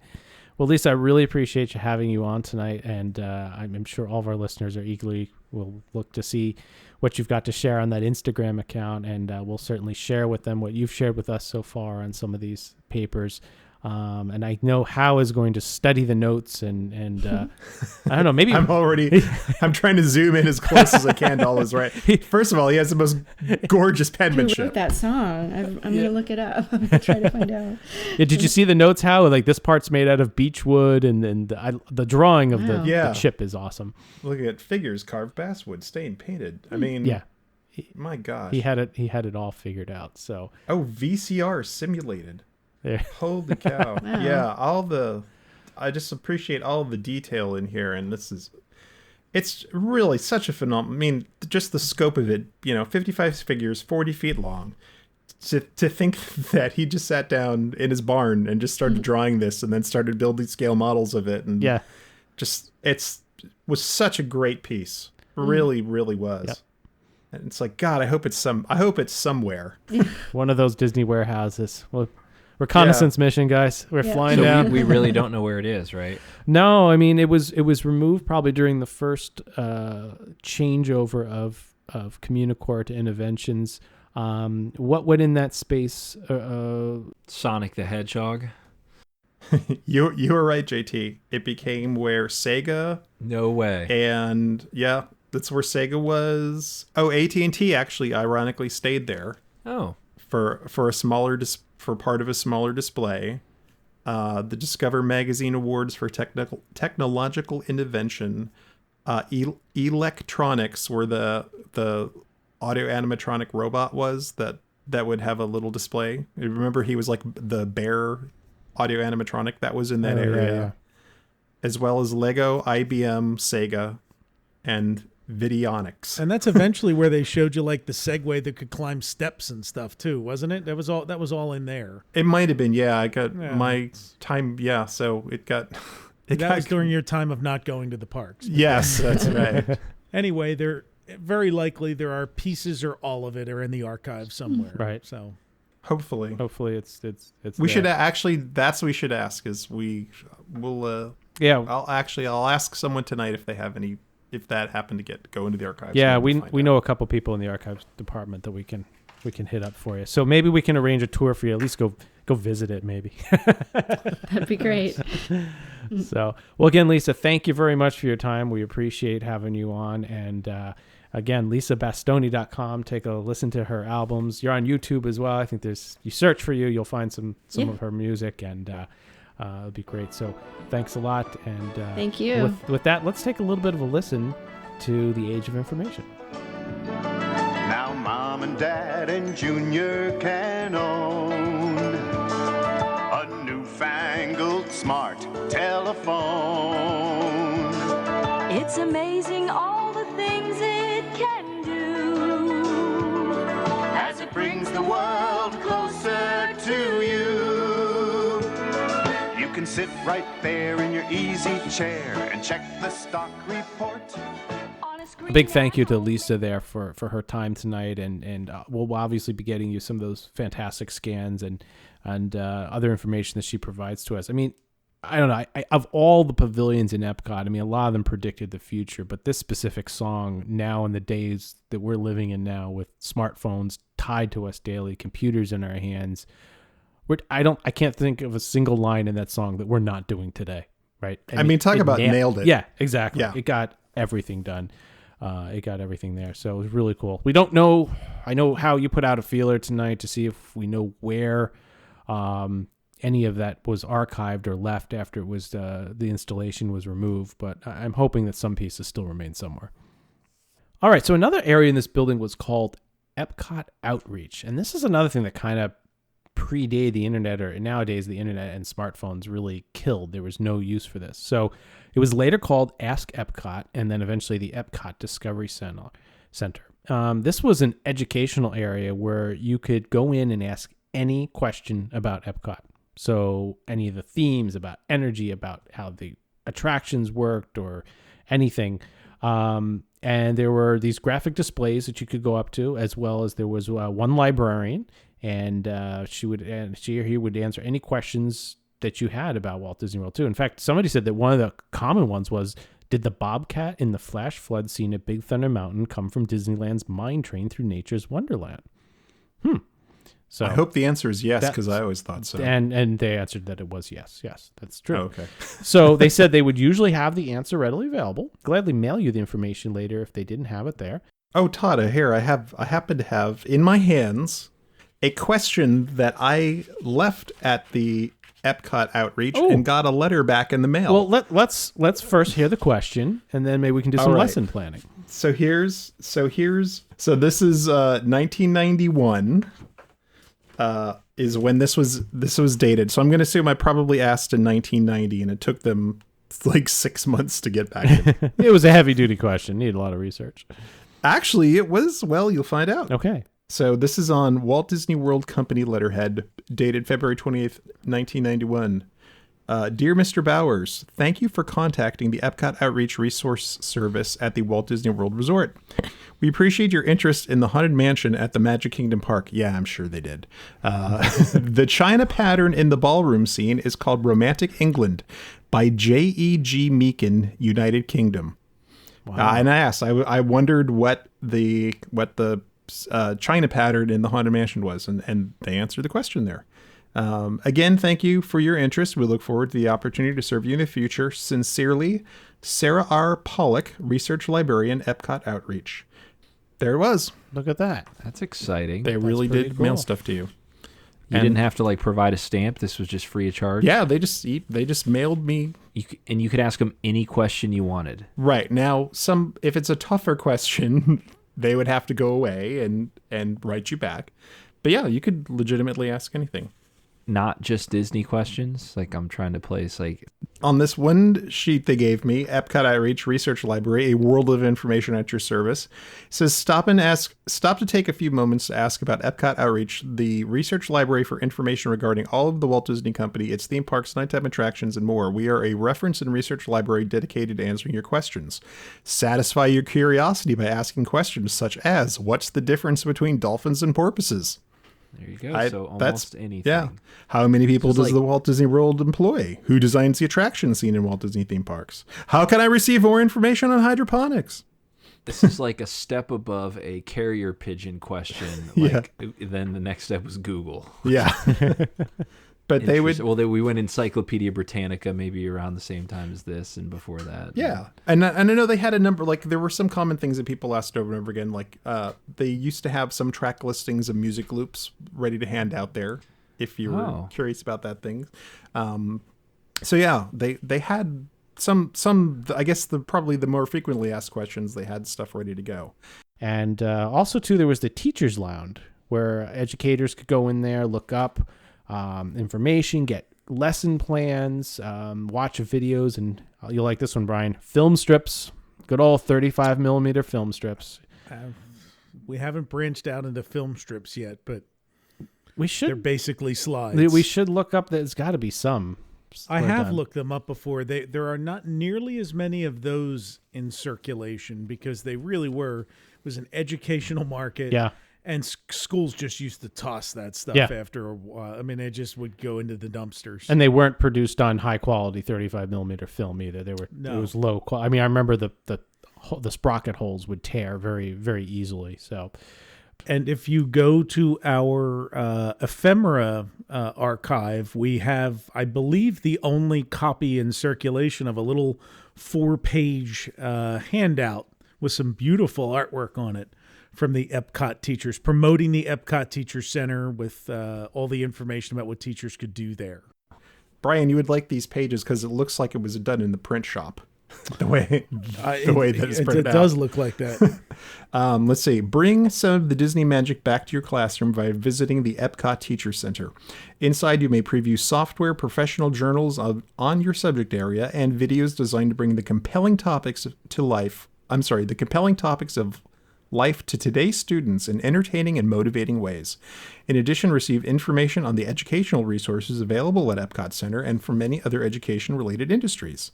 The Epcot Teacher Center is designed with the instructor in mind. You may register your class in our Pen Pal program, pick up information on the many seminars offered by the Walt Disney Company, and exchange information with other educators throughout the Educators Idea Exchange Network.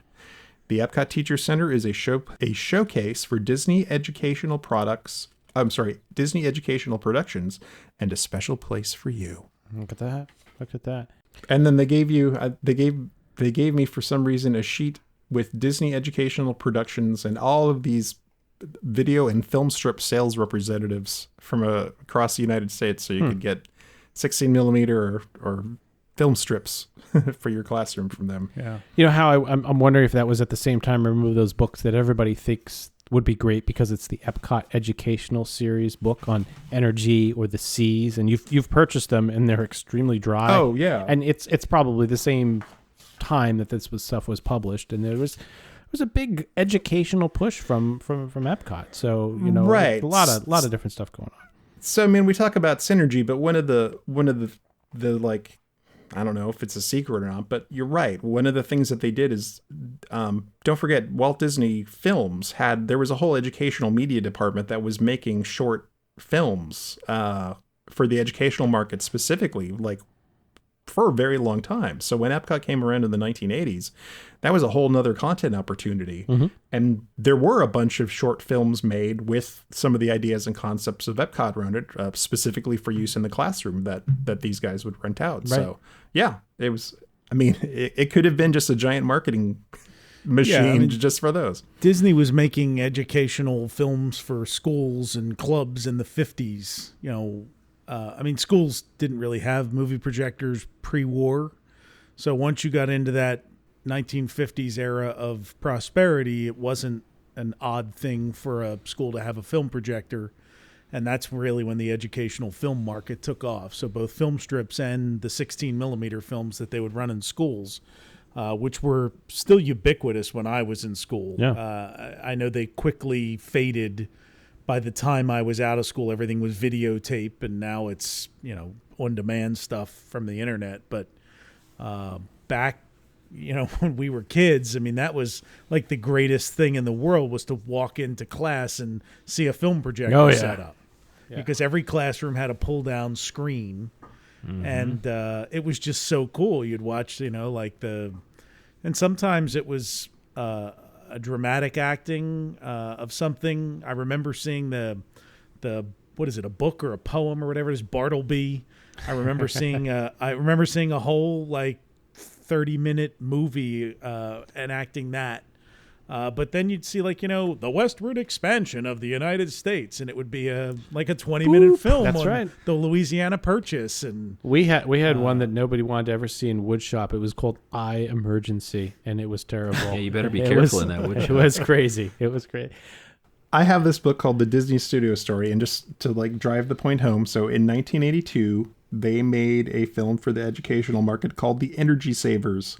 16mm animated film with Mickey, Donald, and Goofy illustrate to students the importance of energy conservation. So there we go. See, works right with the Universe of Energy, and it's all exactly. And we'll hunt it down and share it with you. Their educational films do come up on eBay, so you never know what our next restoration may be. So, so Epcot Outreach did move around a little bit over the different years. It actually moved over to East at the Electronics Forum for a little while. And then it was over by where Epcot Art of Disney shop was. But, honestly, with the growth of the internet and being able to have answers to that stuff at your fingertips, it was eventually closed down. But there's still... I think they just got sick of me asking questions. It could have been. How it's all Hal's fault. But there still is the Walt Disney World Library and Research Center. And I know you can still, may take them a while to get back to you, but there's still some snail mail ability there. So... all right, we have to walk a little south here. We're going to walk through the breezeway that now is between the land and, was it Starbucks? And we've got, on the left as we're going to the land, we got the character spot. But this was kind of funny from Birnbaum. He says, don't miss the gardenias in the Fountain Plaza side of the Communicore West breezeway. These fragrant bushes bloom about 3 times a year from spring into summer. So I don't know if the gardenias are still there. But if you smell anything other than the raw sewage, you know that it might be the gardenias.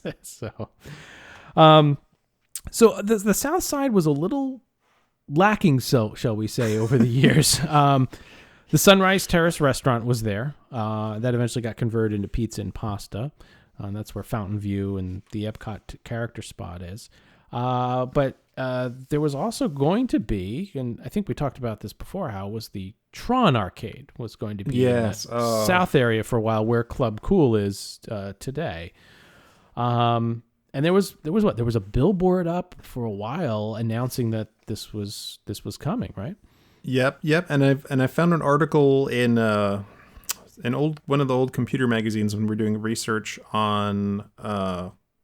I must have been doing some research on Journey into Imagination, and the same folks that were working on a lot of the exhibits for the ImageWorks were actively working on new games for the Tron Arcade. Oh wow! So it would have been really, really special had it happened. I don't know if they were. I mean, my guess is they were probably looking for some kind of sponsor, and it probably just never happened.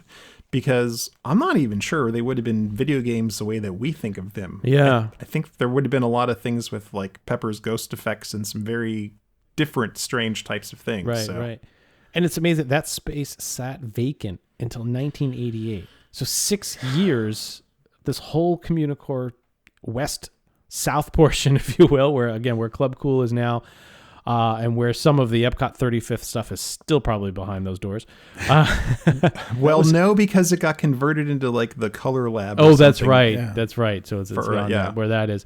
But they put in something that I do remember called Expo Robotics. And this was actually really cool because we all heard about robots coming and not robots that, like Rosie from the Jetsons, but robots in manufacturing. And that's what these were. There was about 3 or 4 of them. And these robots had a programmed task performing different feats, showing the precision of the things that they could do. And the neat thing is that they would spin tops. They would put a top on this motorized spinner, and they would pick it up.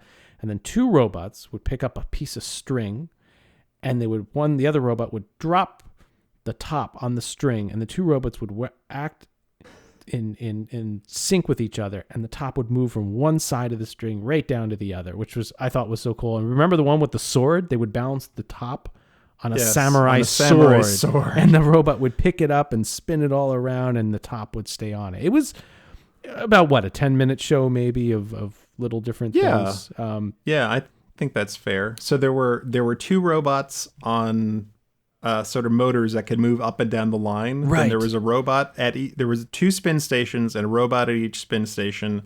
And then there was another robot arm on one side of that string that would move it up and down. Yep. So there were quite a few of them. Yeah.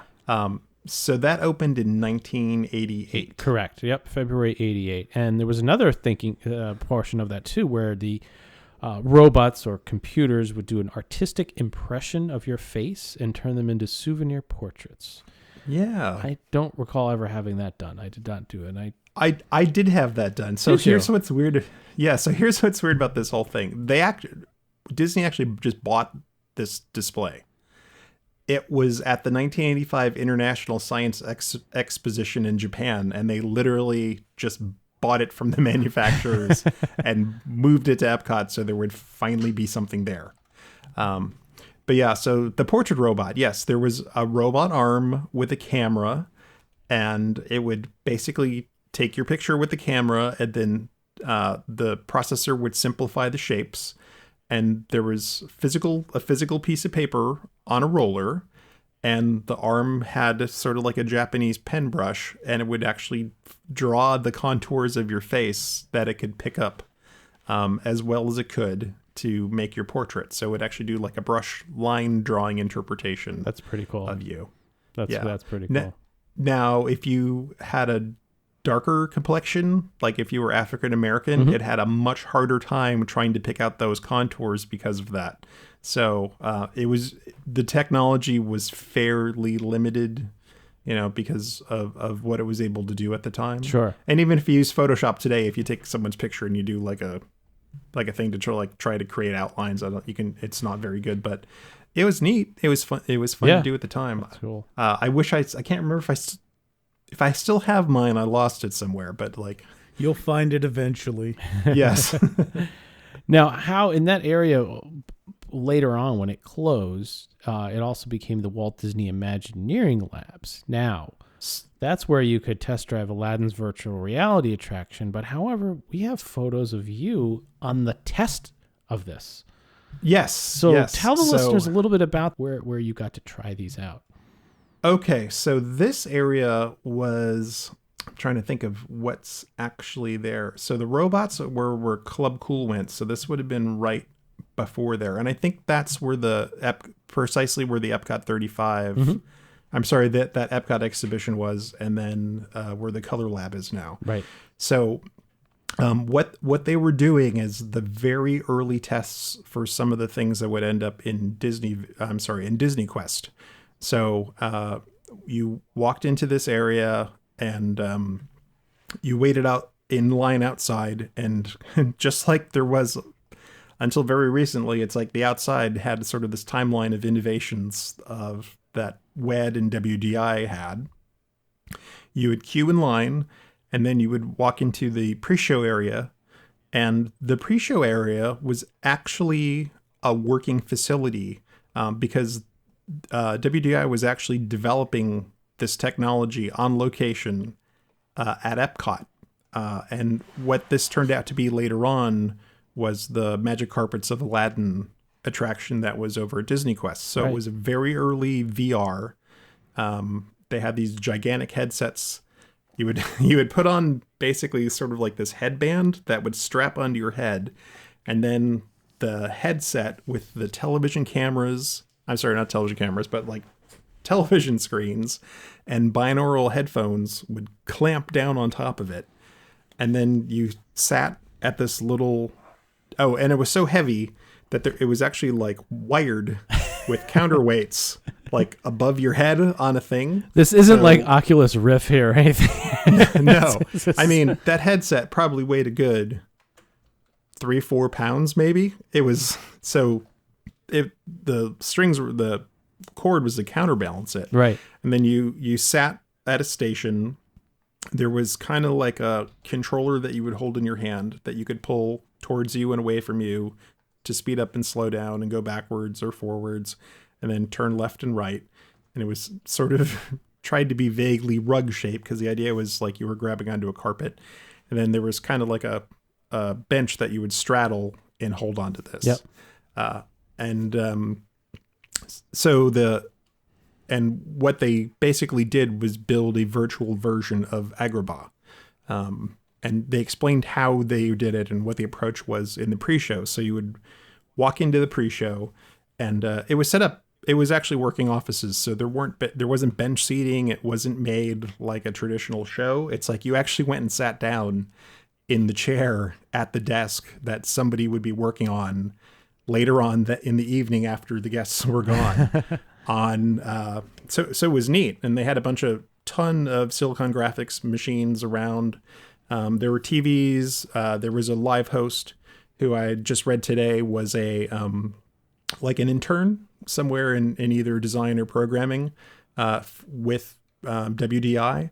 So they would do sort of like a live presentation, and then there was a video that would play that sort of showed the behind the scenes of how they were having artists actually like paint the textures for the buildings in Agrabah. So they weren't generated, they were hand painted, which was fantastic.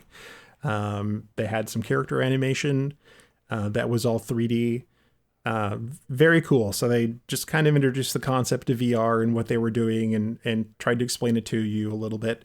And then from the group of maybe 30 people that were inside, 3 people would get chosen to do the test. And then you would move into the next room, and the 3 people were brought up to the test platforms. And you actually got to try it out for, I think the experience really only lasted about 2 minutes. It was pretty quick. You would just get started and it seemed like it was done. There was a goal of you would start off in the Cave of Wonders, and you would take the lamp, and then I think you had to follow a scarab. That's right. That split into pieces. And then you're trying to get to the end. It's like you met a peddler. There are a couple of different stops along the way. But really it was a big test just to try to see if this worked. And they would ask you questions when you got off. It's like they had a little chart where they're just really trying to get a feel for how people could interact with this and what they would do. And I saw some of the responses today. Like one of the things, and it's true, a lot of people didn't think about the fact that they could turn their heads left and right and look around. They were just very used to a completely linear experience. So it's like if you're flying, it's like they just kept their heads forward. They didn't really like fly forwards and turn their neck. And a lot of people used to get stuck. Someone actually tweeted me today, they saw their sister do it, and she basically like flew into a corner and just got stuck in a building for like 2 minutes. And he got really mad because he knew if he was chosen, he wouldn't have done that. So it was really cool. I got to do it twice, I think, during the time it ran, pretty early on and then much later. And it was interesting to see the progression even within like a few months of like what they were able to change and add on to. So it was a very cool experience. That's cool. Yeah. And oddly, where Expo Robotics was, that ended up getting closed down, and then it got turned into the staging area for Splashtacular. So the entertainers would come in and put on their costumes and stuff down in that area. And if you don't know what Splashtacular is, just wait. The Failures episode is coming. It's we touched base on it, I think, in episode 38. So, yeah, more details will follow on that one. So, Communicore West doesn't sound as exciting as it was as East. There was a lot. I think there was a lot more packed into East, especially because that area that South area sat vacant for so long. But it did certainly have some very memorable areas. Obviously, the Age of Information, the Fountain, and all the different computer kiosks and terminals. Again, with their show notes, we'll absolutely put out the video that we've put out before, which is Communicore East and West, which you can see a lot of these terminals in action. My brother working on them, and my mom, because I think I'm on a couple of them. You can make fun of my socks. I think they're practically pulled up to my knees. But so a lot of cool things there. I'm sure a lot of people out there have great memories of Communicore West. So, all right. Well, that wraps up this month's topic. We got a couple things to go into before we end the show here. Guys, we have a new event coming up. I think we should just go over it real quick for those that did not listen to episode 41.75 a couple years ago. Shame on you. Go listen to it. Go listen if you want the full details. But the quick rundown is that timing with Destinations D event down at the Contemporary Resort, which runs in November 17th and 18th.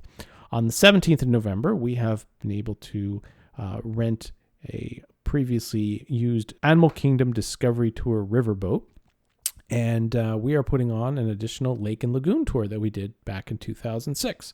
We're calling it the Lake and Lagoon Tour Discovery Edition. And the great thing is that if any of you remember how or attended or listened to us, the previous tour went really well. We had a great time doing it. We rented pontoon boats, but it was a little tight. We had limited tickets. We sold out in 9 minutes. So this time around with renting boats from Disney, and again, if you listen to episode 41.75, you can get all the nitty-gritty details. But we wanted to do something bigger and better, and getting a large boat like this allows us to get upwards of 60 people out on the tour at once, and we're going to run a number of boats. And for those of you that are attending D23, we've received a couple emails on this already. Don't worry, we do have a boat that is scheduled to go out during the D23 break that runs from about 12 to 2. So we're certainly looking forward to seeing many of you out there. By the time this podcast goes on, tickets will already be on sale, but you can go to our website and click on the link to get tickets. It's going to be even better. Like this is the Star Trek Wrath of Khan versus our first cruise, which was the motion picture. Yeah, that's right. Hey, we tried. We did very well with the 40-some people we took out. It was a great time. But we've learned a lot of things. We've been able to navigate the Disney organization. So this time around, I think we're going to do things a little differently, and there'll be a nice little gift for everybody who participates. And some surprises along the way. Yeah, and it's not cheap to put these events on. So the ticket cost goes towards covering everything. We don't make any money off of this. We just set the prices so that we can properly cover the costs, the rentals, the taxes, the tips, all the things that need to go with it. So I just want to make everybody aware of that. So. Anything else to add to that, guys? Again, you can get your tickets on the website. Look for the Lake and Lagoon Tour Discovery Edition logo in the upper right. Click that, and all your tour information and ticket information is right there. So, looking forward to seeing many of you on the tour in November. Also, we should probably mention we released today, actually, and by the time people are listening, I'm sure they may have watched already, but probably our biggest film release outside of the magic of Walt Disney World. Wouldn't you say, guys? This is probably, if not the biggest, largest, most impressive film that we've ever released. It's certainly, yeah. No. It was awful. It's okay. How did we waste our money on that? No, it's awesome. It's such a rare piece of film. Yeah. And so many cool things in it. If you sit there and look at every frame like I did it, you're just like, oh my God, look at that model. Oh, look at that. So, Todd, the film you're talking about is Project Florida. Yep. When and where was the only time that it was broadcast? So the only time ever was January 31st, 1971, as the conclusion of Bullwhip Griffin at the end of... Yes, it was at the end of NBC's Wonderful World of Disney. Can we restore that episode of Bullwhip Griffin to give the full experience to everyone? If so, and then what we'll do is we'll broadcast it on Channel 3. You'll need to get your aerials up, and we'll include the commercials. So it'll be about a 3-hour grainy episode. So actually, you can get the Adventures of Bullwhip Griffin from the Disney movies on demand, I think. Oh, there we go. Can pull this off. So, so you can watch one and watch the other. So how much do we have to pay to not have to watch Bullwhip Griffin? So we were able to get a copy of Project Florida on 16mm film. The previous version out there was horrid is maybe not the right word. It was absolutely awful. The version that was out there available on YouTube. You watched it, you didn't even think it was in color. It was so bad. I mean, you couldn't make out any detail. It's mysteriously, this film has mysteriously been absent from a lot of Disney history, a lot of publications, that Disney has put out. They did screen it once during D23 about 7 or 8 years ago, I think in 2011. But aside from that, there's really not many copies out there. It was shown on the Disney Channel once or twice, but again, nobody's really recorded it. So this is a very, very rare piece of film. And Hal, you did a masterful job. So the portion of the film that we received actually had the Portuguese soundtrack. We thought we could pull the audio off, and that wasn't going to work. So Hal actually took some existing available audio tracks that we were able to get, took out all the pop and hiss and warble and whine, and restored that to, I think, a much more acceptable audible tone. We did the best we could. Exactly. It's not perfect, but it's So if anybody out there has a copy of the film with the actual English soundtrack, that would be fantastic to be able to get that and even restore it further. But again, this is leaps and bounds beyond what anything else is out there. So if you go to retrowdw.com, just look for the Project Florida article on the front page. Take a look at it. It's a fantastic 20 minutes. And remember, in it, there's trick photography. With the help of trick photography. So, all right. Well, before we sign off, again, anybody out there who's interested in helping support us, we've got our merchandise and tees. How we've put a couple new ones up there. I'm sure you've got some ideas for some more. We've got lots of different coasters and all sorts of good things out there. Tapestries, pillows, you name it, stickers. But the T-shirts seem to be the one that most of you gravitate towards. So, again, anything that you purchase goes to help keeping this show on the air. And you can check out all of our designs at retrowdw.com/support us. So, How, I assume you've got a couple in the work you're going to surprise us with? Yeah, you know what? The one that we kept meaning to do, and since this is a Communicore episode, we got to do the Person of the Century one finally. Oh, yeah. So, there we go. Yeah, so look for that one. And then you can just scribble in your name with a Sharpie or a pen. Actually, it's going to say, I was the person of the century. Perfect. Look at that. That'll be awesome. And we'll have to get one to our friend Dan too. So yes, he's going to get one for sure. The person of the century. The person of the century. Vote for Dan. That's right. All right. Well, we appreciate everybody hanging in there for another episode. All right. So next month, How, I know you're not ready with the animation tour episode yet, but you are going to take us back to the studios in a different area, correct? That's right. We're gonna look at some of the early production that went on there, and thanks to one of our listeners, he specifically asked to look into the early game shows that were run from Disney MGM. So we're going to talk about Let's Make a Deal. We're going to talk about Wheel of Fortune, and we might even talk a little bit about Who Wants to Be a Millionaire. I don't know. I do. All right. Play it. That's right. That's right. So until next month. Again, thanks for listening. Appreciate your comments and corrections. Send it out to podcast@retrowdw.com. We'll see you next month. And with that, Brian, take us out. Follow Todd McCartney and Retro WDW on Twitter, Instagram, and Facebook at Retro WDW. For all things Retro Disney World, including exclusive merchandise, visit us on the web at retrowdw.com. On Twitter, follow our web designer Jason Bartell of Deepwater Studios at JasonDWS, our announcer Andre Gardner at Andre Gardner, and follow our hosts Hal Bowers on Twitter and Instagram at GoAwayGreen, and on the web at kingdomofmemories.com.